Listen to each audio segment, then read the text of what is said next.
And when ye pray, you shall not be as the hypocrites that love to stand and pray in the synagogues and corners of the streets, that they may be seen as by men.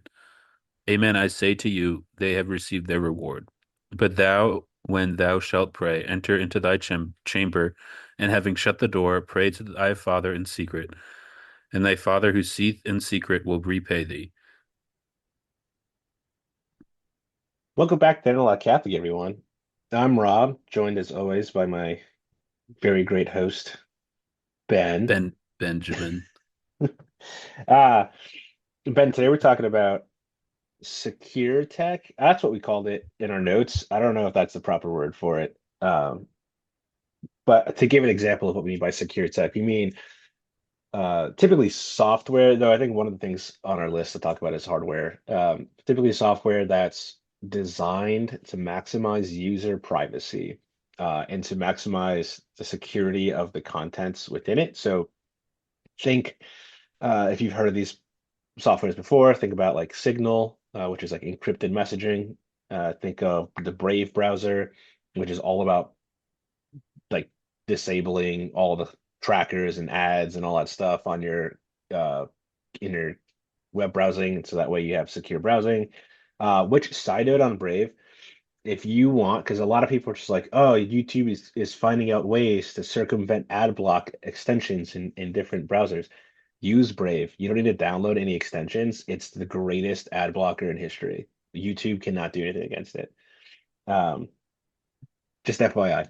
Uh, and then other products like the Unplugged phone, which is supposed to be a super secure cell phone. So that's part of the hardware as well. So kind of going into this, Ben, what do you know about this kind of tech? Do you use any of it yourself? I admittedly do not. I've always toyed with the idea, and Hmm. I know we've talked about this stuff a lot. Yeah.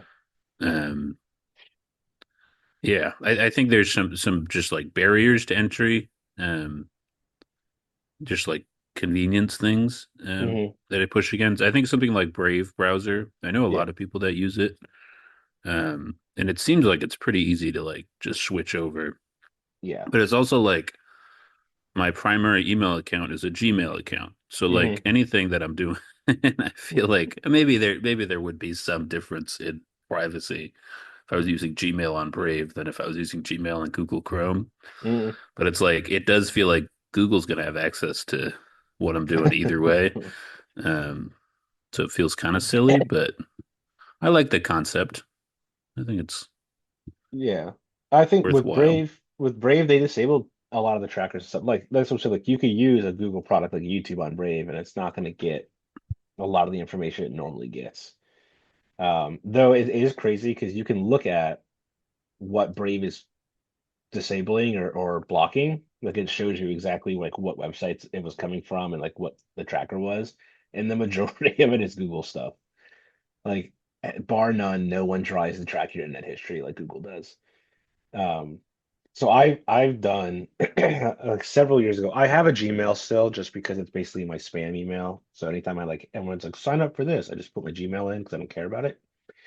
Uh, but a couple years ago, I de-Googled myself because I just Google's so invasive. I just didn't want to deal with it at all. And everyone's going to be like, oh, there's everyone's invasive. Like, yeah, maybe. Because I used to use Chrome and I switched to Brave, and I used to use Gmail as my primary email. I switched to Proton Mail. Um, and I don't do anything on YouTube really other than watch occasional videos. Um, and I don't use Google Calendar at all. Even though I will admit Google Calendar is really well done. Um, I've switched out of that. So I de-Googled myself a couple years ago, as well as anyone could without explicitly erasing my old Gmail account, which would be kind of silly because I have a lot of things tied to that still. Um, and if you like delete the email and try to do anything with the other accounts and still have it, it's a mess. But anyway, um, yeah, so I de-Googled myself. And I get what you're saying, but technology nowadays, at least from my perspective, has done such a good job of being able to import over like old stuff to new stuff because they want you to. to like start using them. Um, like any of your bookmarks or stuff like that, you can import in the Brave. Um, I don't know about email. I don't know how email works. I don't know if you'd be able to just like, well, you could forward, like you could send your Gmail emails to Unique Proton, and I'm pretty sure that helps secure them. I don't know. But yeah, so I Googled and I found that to be great. I have not looked back. I very much enjoyed it. Happy to hear it. Um, so like something like Google, I think Uh-huh. Google's like the primary example, but like even other like internet things, like Google Chrome is free, like Google Yeah, Search is free, Gmail's yeah, free. yeah, Like these things are free because they make money selling your data. yeah, It's like the old phrase, like if you're not paying for it, you are the product or something like that. yep, Um, and so it makes sense. But it's also like, yeah, like these things are so convenient. Like Google Docs, like it's so convenient. yeah. Um, and then it's free and like it's well done. Versus like something like Proton Mail or like some of these cost money. Am I correct? Yeah, so Proton Mail has free versions, but you're very limited what you can do. So if you want to have the full access to the suite, you need to pay. And they don't have the full like Google suite of products. I think they have a Docs one now, but they don't have like Sheets or something equivalent to that or um PowerPoint or anything like that. Um, but yeah, because it's exactly what you just said. Like for Google, like you are the product, like they're selling you. You're selling your data to other people. So that's why they can just say, hey, take all this for free. Because to them, it's what better way to get people hooked than to offer all your things for free and then just sell their data. Where Proton's like, no, we don't even see your data on our end. It's encrypted. But because of that, they need to charge you if you want to actually have access to everything because companies need to make money. They can't not make money. Yeah.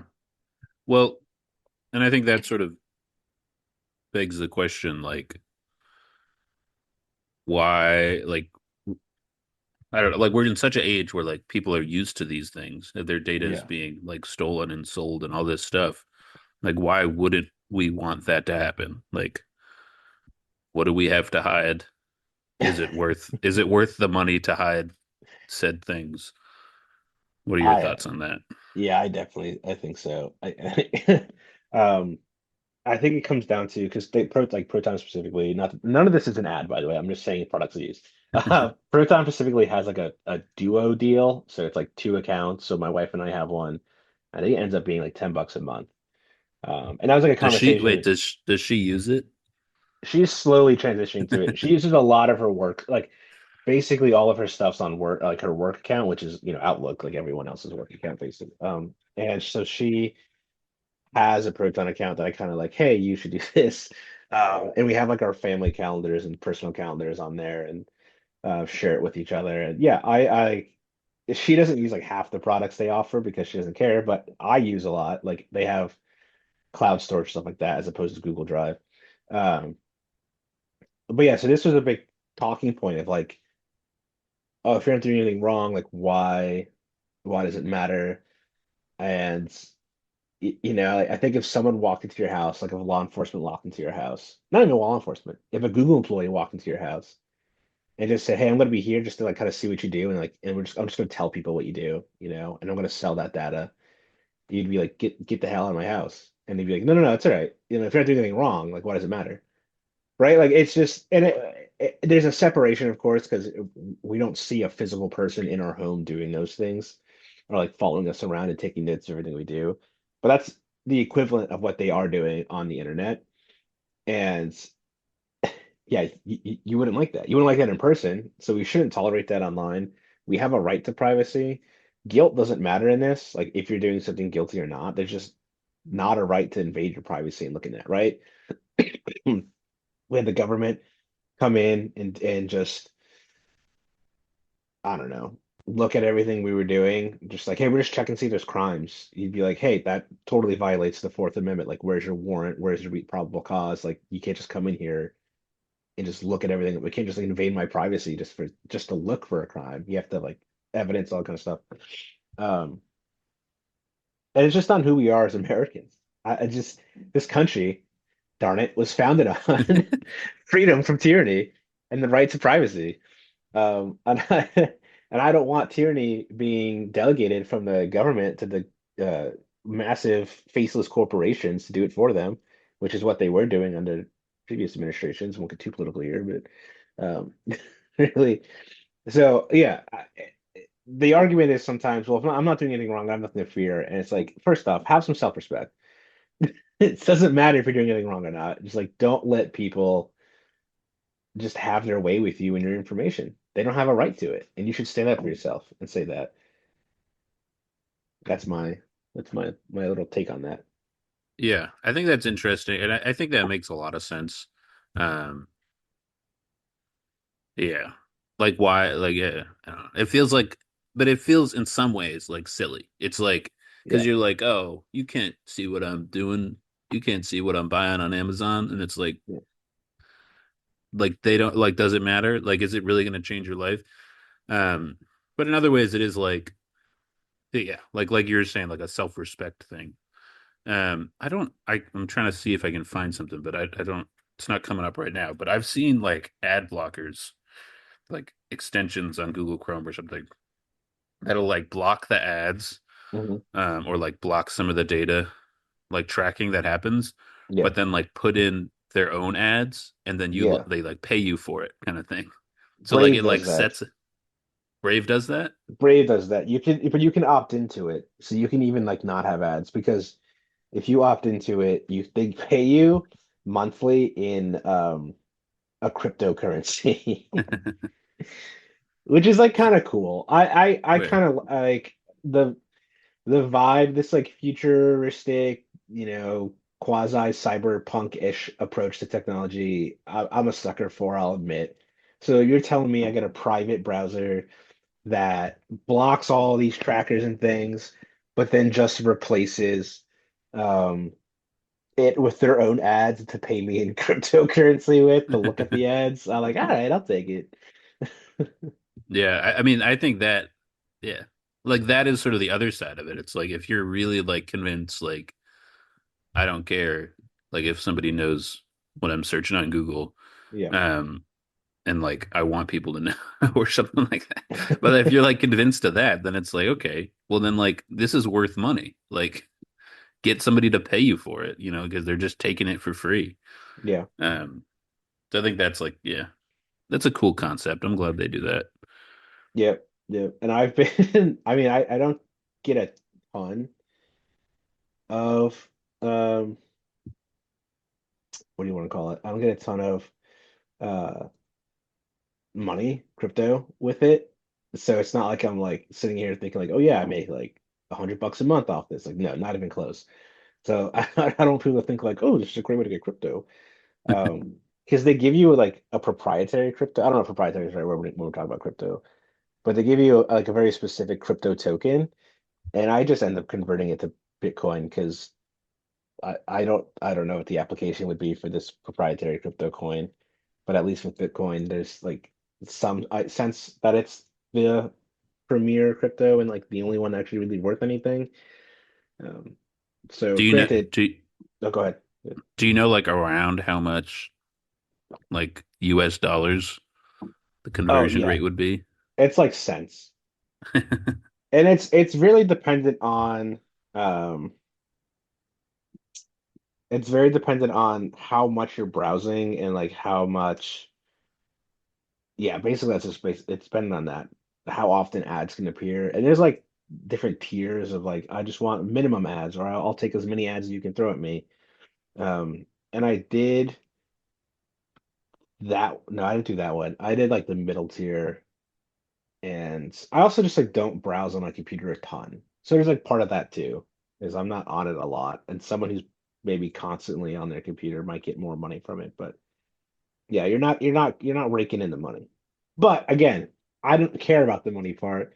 I just think it's a neat concept that I can just have these pro private internet ads pop up every so often, and I just get crypto for looking at them. And they're not like invasive, like 30-second ads. They're just like little banner ads that disappear on their own in like 10 seconds. It's Yeah, very simple stuff. Yeah.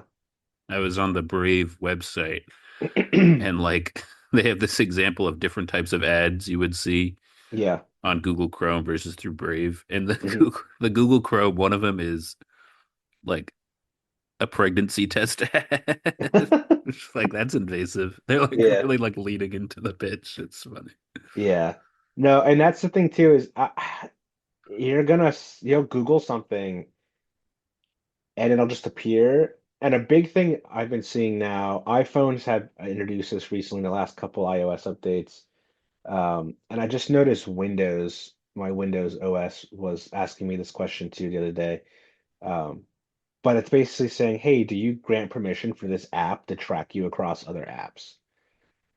And I'm like, no, no, I don't download this app so that it can track my activity on other apps. It has no reason to. I don't want it to.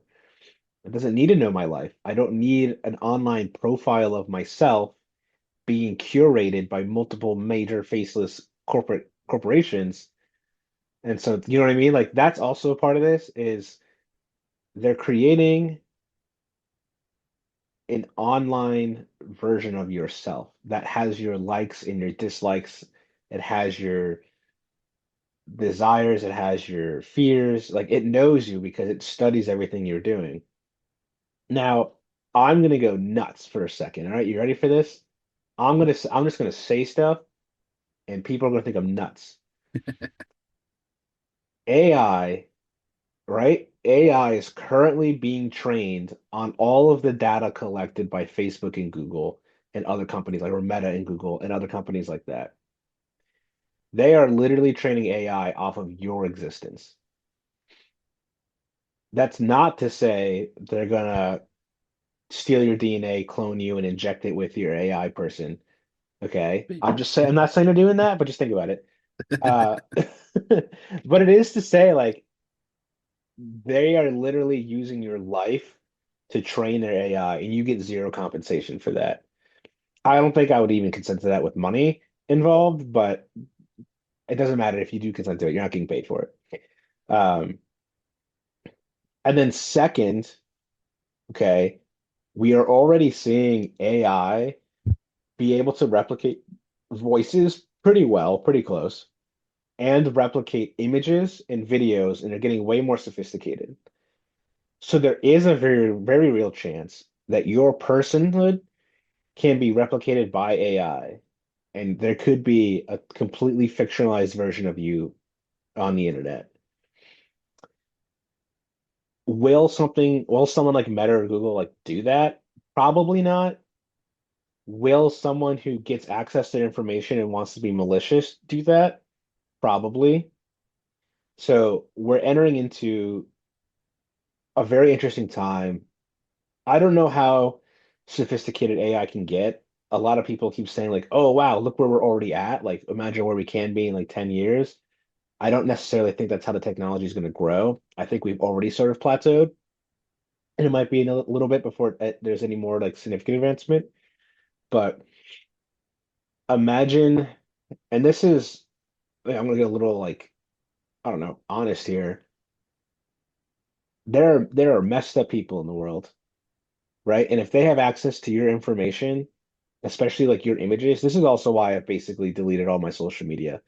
I have one, I have, yeah, one personal social media left, and I lock it down as best I can. And this is also why a conversation I've had with my wife is no pictures of our children online. Um, there are sick people out there who absolutely will take images they see of people they find attractive and make AI pornography of them. That's definitely going to happen. So in my mind, it isn't even necessarily, oh, I don't want this faceless corporation seeing my things. It's I don't want the perverts online to see any of my stuff. I don't want them to see anything about my wife or my children.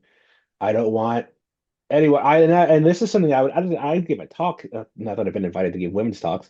I would give a talk to like a women's conference at like somewhere, or even just like a group of women, and just say, hey, women, like be careful like what you post on social media because like there are people out there that will use that, especially now with the development of AI.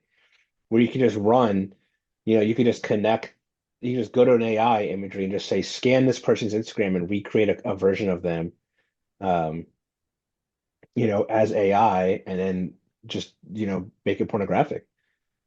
That technology exists already. So the privacy aspect is not just privacy against corporations, it's privacy against other people. There are bad actors on the internet. Not everything's roses and sunshines or whatever, they're just bad people in the world. And in the same way that you would take actions to protect yourself physically from bad people, protect your home from bad people, protect your property and your persons and your family from bad people physically in the world, you also should be doing that online. Yeah, that took a turn, but I think it was the correct turn because it's funny because I did have a very similar conversation with my wife like Oh, there a you week go. ago, kind of about this privacy thing. Because yeah, like they're freaky people that go on the internet, and Yeah. like it's also like yeah, not to make this like another like explicit episode, but like yeah, like the freaky people aren't always the people you think they are. Yeah. So this isn't like totally with like the tracking thing, but it's like the world's a messed up place and it messes up people that you think are normal. Hmm. Um, and so like even people that you would trust, um, like in person, you might not be able to trust like on the internet. Um, just because like it's, the internet's anonymous and you can like Yeah. hide your actions and it's secretive and all this stuff. So yeah, like again, not totally with like yeah, like tracking data, security, all that stuff. But it is like kind of a similar concept of like we should seek to be more private, and yeah, like really restrict, like kind of the sensitive stuff that we're sharing. Hmm. And yeah, especially with like the pornography stuff.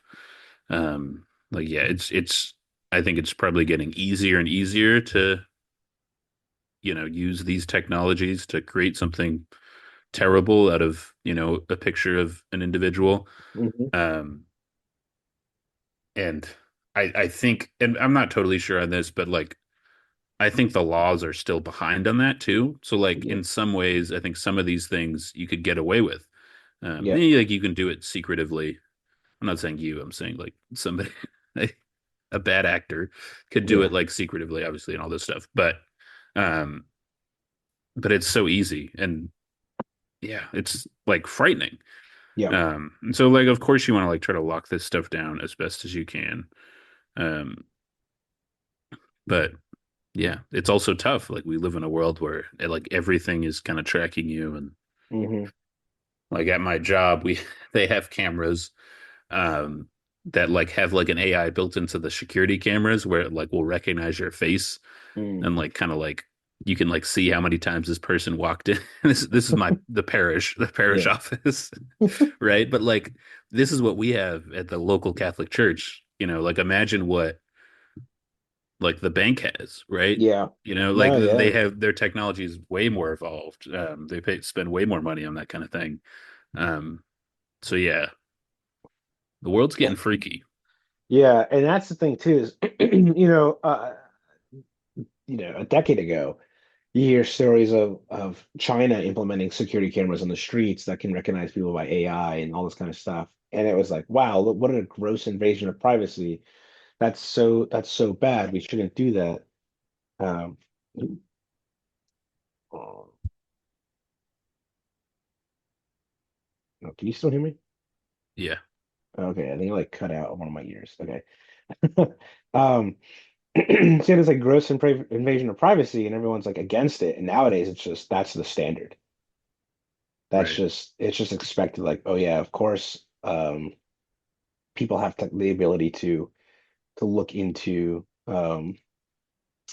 AI to just like look into you and view you and all this stuff. And it's like, no, like you shouldn't walk into a place of business just to be harangued with AI security cameras and having your face stored in a database. And You know, we it's an interesting thought experiment too because we don't have um we don't have oh sorry second one. Yeah, your microphone switched to something. It's different now. It doesn't sound as good. Yeah, we don't have a history of this.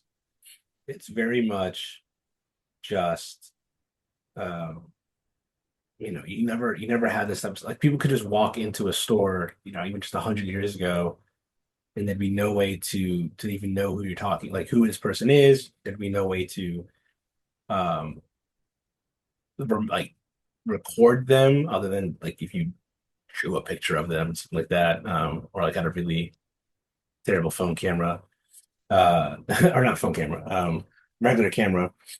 So yeah, it's just like an interesting, for me, it's like a very interesting idea of we've normalized company just having the right to um, be recorded. I don't know. No, that's what I'm good with it. Yeah, it is like a new thing. Yeah, and it feeds into a lot that like everybody has like a camera in their pocket that they can, Hmm. share information with the entire world. Um, yeah, I was talking to somebody kind of in passing yesterday, an older folk, um, and they were talking about, yeah, like their social security number and like how they needed it for something and they were sharing it in this way. And I was like, oh, I wouldn't do that. Just because like somebody could use that information. Yeah. And she was like so confused. Uh, and it was just interesting because it was like, yeah, like I grew up in a world where it was like, don't say this your social security number over the phone.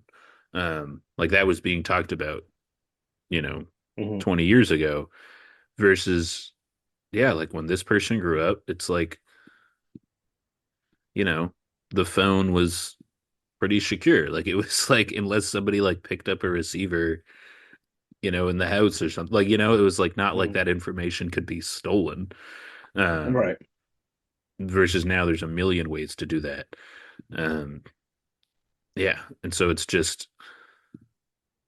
like tough to get used to, right? Like it's a different world. Hmm. Um, and it's like you always got to be thinking about everything you do, which is annoying, but that's the world how it is.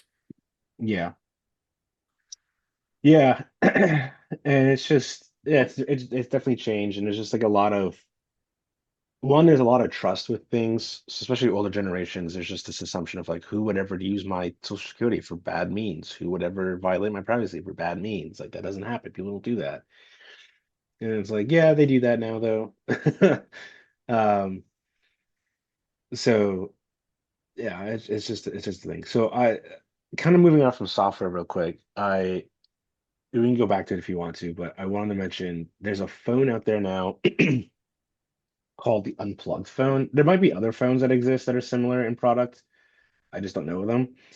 But the Unplugged phone is supposed to be like again, a super secure, privacy-centered cell phone that uses an open source Linux OS, as opposed to like Android. Because that's like a big thing I've noticed where it's like, oh, like here's a phone, like a non-Google phone, and then you look and it's like the OS is Android, and it's like, okay, that's Google. Um, so you're not really a not Google phone. But this one does use its own proprietary OS. Um, and the whole point of it is it's supposed to be totally anonymous, totally encrypted, totally private.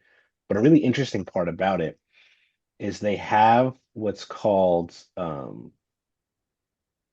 kill switches. So literally you flip the kill switch and it separates, I'm trying to read what it says on the website. Um, Completely disconnects the battery and circuits. So it means no microphone access, no camera access. Because that's the thing I don't think some people realize is certain apps, but also anyone who's like been able to invade your phone, so to speak, can actually utilize the microphone and camera against you. Like they can turn them on without you knowing and record things. So the point of this is to make sure that can't happen at all. it literally disconnects power from the battery, so you can't even power the microphone or camera on.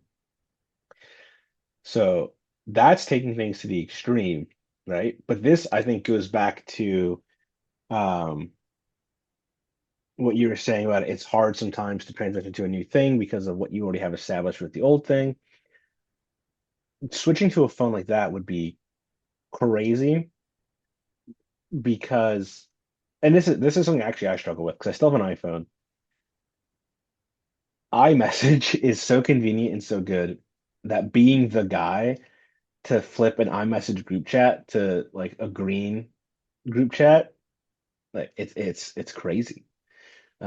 Like you don't want to do it because it's so effective otherwise.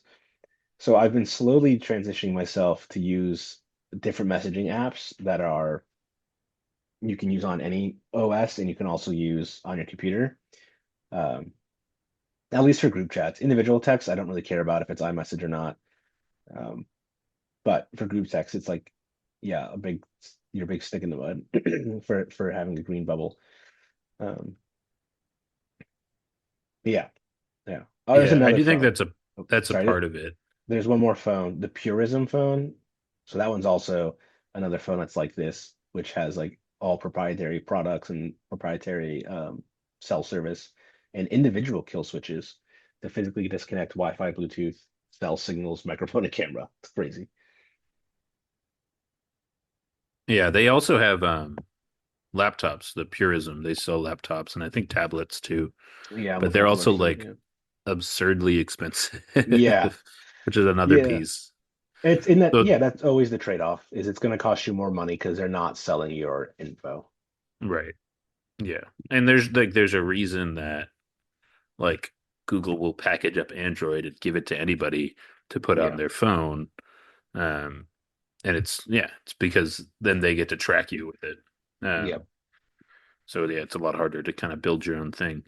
But also, yeah, like there's the price barrier, but then like what you were saying, like kind of this social barrier of like, yeah, people are really like strict about like having iMessage and stuff. Yeah. And they're like, oh, I don't want to be in a group chat if you don't have iMessage and Yeah. all that stuff, which Yeah. is annoying, but it also, I get it. It is much more convenient and Yeah, and more that satisfying.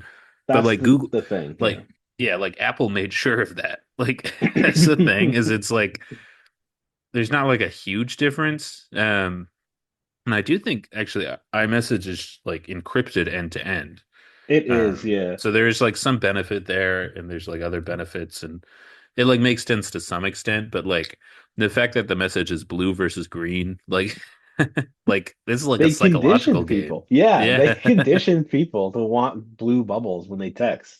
yeah, it's It's wild. crazy.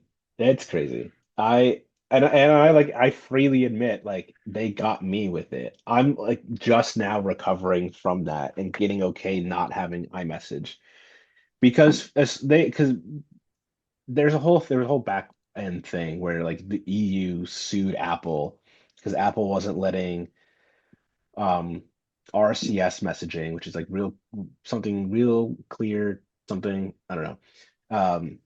A rich something, I don't know. I could Google it and give you an answer, but I'm not going to. There you can Google it on your own. Basically it was like Google's version of iMessage, but it like can have all the same features. Um, you could send emoji reactions to text and you can send uncompressed media files and things like that. And Apple wasn't allowing that to work with iPhones, and the EU finally sued them and said, no, you have to do this because it's like an unfair competitor thing or whatever you're doing. Um, and they also sued them about switching over their proprietary charging ports to USB-C. These are the only two lawsuits the EU has done against a tech company that I agree with, to my knowledge, um, because iPhones really needed to go universal charging cable. But also, this way, when you text a Android user now, you're getting the quality of iMessage for the most part. You still have the green bubbles, but you're still getting like roughly the same quality messaging, which has been great. But yeah, I would love to have a phone like Purism or Unplugged. I don't know. I don't think I'll ever will. I mean, maybe one day. Well, I don't think I'll have any anytime soon. But I would love it just for the sake of not being beholden to like one of these major corporations with their products. But at the same time, here I am with like an Apple Watch, an AirPods and an iPad, just like all centered around the phone. The iPad's pretty independent, and the AirPods are pretty independent, but the Apple Watch literally is only compatible with an iPhone. That you cannot have a non-iPhone and just download like an app for the Apple Watch. Like you need to have an iPhone to have your Apple Watch to work. And unfortunately, the Apple Watch is the most accurate with health measurements and has a ton of like great exercise recording options that other places don't have.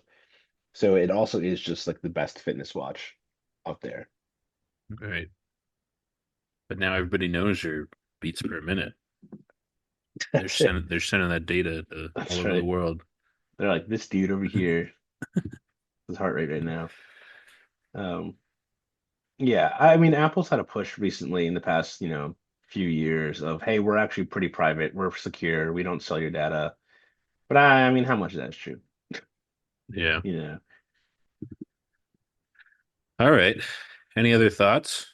Um, no, I think that's really it for me. I mean, I think ultimately, if I were to take anything away from this, not that I'm telling our audience what to take away from this, it's that it's worth exploring the options.